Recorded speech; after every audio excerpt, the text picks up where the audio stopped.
My name is Amara. I have been married to my husband Stephen for 7 years now, and together we have 5 beautiful little girls. Well, maybe they were beautiful to me, but to Stephen, they were never good enough. Stephen used to be a loving and caring husband. I kept praying nothing would happen to my baby.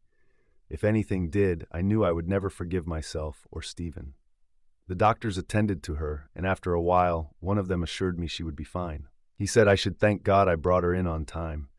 But everything changed the day I gave birth to our 5th child, who once again happened to be a girl. From that moment, Stephen became a different man, a monster.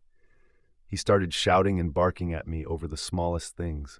He would come home at night, drunk and wasted, and the moment his eyes landed on me, he would spit on me and call me a barren woman. One fateful night, he came home drunk again, as usual. I was in the sitting room, breastfeeding my baby girl, Angel. He walked in, staggering like a broken branch in the wind. The moment he saw us, his face twisted in disgust.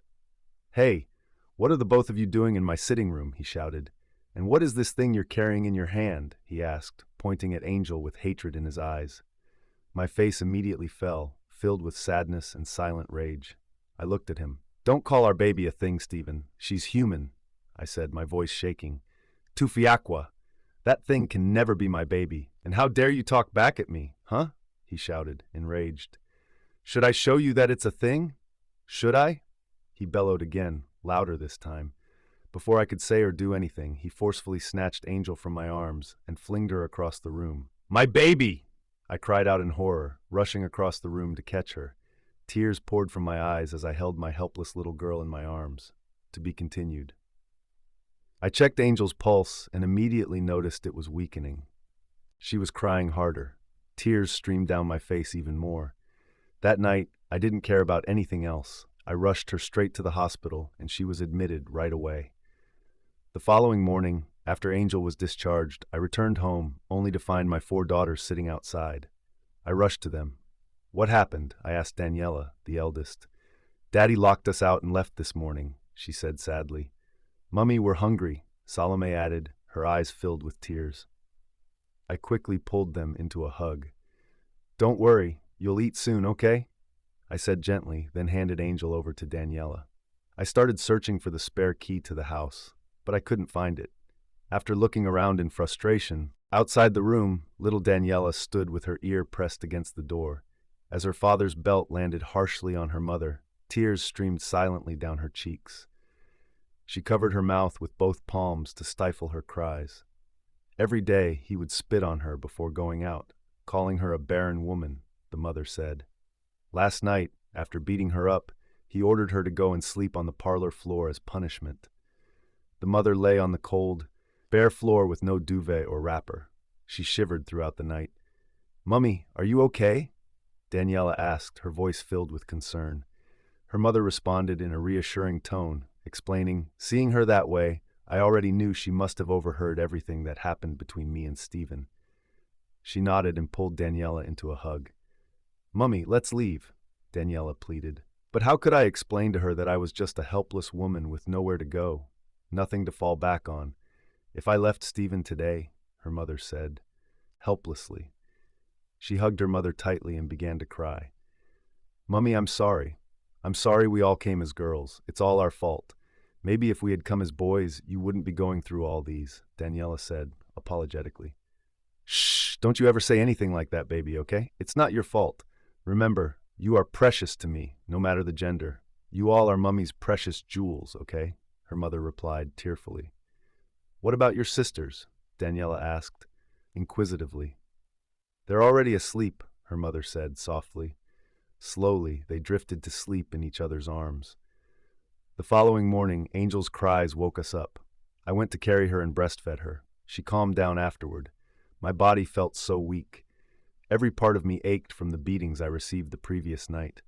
So I told the children to wait for me, that I would be right back. I went down the street to get some painkillers. But when I returned, I met my children crying on the floor, holding Angel in their hands. My heart broke instantly. "What happened?" the mother asked, panicked. "Daddy kicked Angel," Salome sobbed. "What?" the mother exclaimed, shocked. I shouted, panic gripping me as tears welled in my eyes. I immediately took my baby in my arms to check on her. She was crying so hard. "Mummy, what did we ever do to Daddy? Why doesn't he like us?" Anastasia cried. My blood boiled, tears mixed with rage. I handed Angel back to Daniela and stormed off toward the bedroom to confront Stephen. But the moment I opened the door, I was met with a hot slap across my cheek. Stephen stood before me, furious. "Where did you go this early morning? Don't you know you're supposed to prepare my breakfast before I wake up? When did this rubbish—" The following morning, he finally opened the door for us, and we went in. I was shaking terribly, and so were my children. I had to boil hot water to bathe them. Stephen also instructed me to prepare his breakfast, and I did. I cooked and served his portion, placing it on the dining table. He sat and began eating. Daniela and her sisters sat, watching him with hungry eyes, their tummies rumbling, but Stephen acted like we didn't even exist. After eating, he belched, took out a toothpick, and left the house. As soon as he was gone, I quickly made breakfast for my children. They ate hungrily. I managed to eat too. That night, he returned home drunk and told me not to lie beside him on the bed. "Even the sight of you disgusts me. What do you want me to do with you again when you're just useless? Your womb is useless. Don't you know a male child is everything? Without a male child, how do you expect my legacy to continue?" He shouted at me. "Leave here right now before I lose my temper." "Oh, you thought my father would accept you? You should have made your research before you carried your 2 left legs to go there," he added, staggering. "You should be thankful I'm in a good mood today. If not, you and your children would have slept in the bush." "Iwu," he cursed. I looked at him with deep pain in my eyes, but said nothing. "What? Why are you looking at me that way?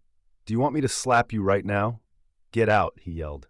I immediately ran out of the room without saying a word. I went to the parlor and laid down, trying to sleep, but I couldn't. My mind kept racing. I began thinking of so many ways to leave Stephen, but nothing seemed possible. What could I possibly do to survive out there with my 5 girls? I thought long and hard, but when no idea came to me, I shook my head and sighed heavily, sorrow painted across my face. The following morning, I woke up early as usual and started my house chores. When I was done, I went to rest in the parlor. As I was resting, the door opened, and Stephen walked in with a strange lady. His hand was wrapped around her waist, and they were laughing loudly together. Then, without shame, they kissed right in front of me. My eyes widened in shock. I stood up, looking at Stephen. What is going on here? Babe, what are you doing?" "You're cheating on me," I asked. Stephen only looked at me like I was dirt and hissed. "Who are you that I can't cheat on? See this one, oh! Since you've refused to perform your duties as a complete wife, I decided to go and get a second wife. Oh, wait, you thought I'd stay married to you forever?" "You're joking," he said, laughing as he turned to kiss the lady again. And just like that, they laughed and walked